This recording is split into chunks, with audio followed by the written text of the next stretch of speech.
उर्फ राजा भैया। ये नाम यूपी की राजनीति में कई साल से आज भी कद्दावर है। सरकार चाहे जो भी हो, चक्कर बेटी कोठी के लगाने ही पड़े हैं। ऐसा ही कुछ इस लोकसभा चुनाव में देखने को मिला। राजा भैया ने अपनी पार्टी जनसत्ता दल से भले ही किसी को टिकट नहीं दिया, लेकिन दूसरे दलों के प्रत्याशी उनके सामने हाथ जोड़े खड़े हैं। और हो भी क्यों नहीं, आसपास की लोकसभा और विधानसभा सीटों पर रघुराज प्रताप के खानदान का पुरजोर दबदबा है। हालांकि राजा भैया ने किसी भी दल का समर्थन नहीं करने और समर्थकों से अपने विवेक के आधार पर वोट करने की अपील की है। बावजूद इसके उनके पास लोकसभा प्रत्याशी लगातार समर्थन की आस में पहुंच रहे हैं। जहां एक तरफ भाजपा प्रत्याशी ने उनसे मुलाकात की, तो वहीं समाजवादी पार्टी के लोकसभा प्रत्याशी भी राजा भैया से मिल चुके हैं। खड़ा रहेगा या नहीं,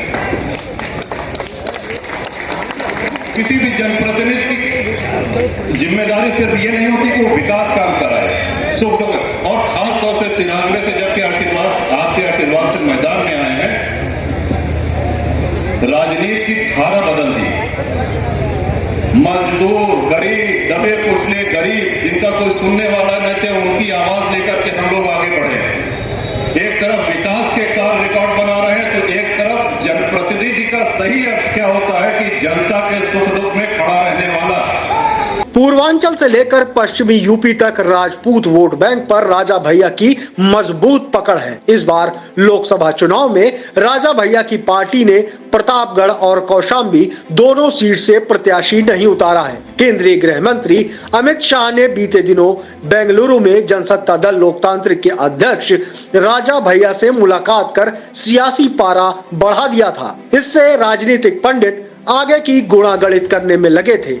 माना जा रहा था कि गृह मंत्री के कार्यक्रम में राजा भैया का कुछ संदेश अपने कार्यकर्ताओं को दे सकते हैं, लेकिन कौशाम्बी लोकसभा सीट से भाजपा प्रत्याशी विनोद सोनकर के समर्थन में रविवार को गृह मंत्री ने जनसभा में राजा भैया का नाम तक नहीं लिया। देखिए, हमको इस जिम्मेदारी से आप लोग मुक्त करिए। मैंने ये कहने के लिए ये आप लोगों की ये जनसभा, ये कार्यकर्ता सम्मेलन बुलाया है। आज जो प्रत्याशी मैदान में है, उनमें से कोई ऐसा नहीं है जिसकी हम जिम्मेदारी ले सके और कह सके। हम जानते हैं, हम एक बार कहेंगे पूरा कुंडा, पूरा बागागढ़, पूरा प्रतापगढ़ आप आशीर्वाद से उसकी झोली भर दीजिएगा, लेकिन इसकी हमारे पास कोई गारंटी नहीं। बेटा नारा में लगाओ।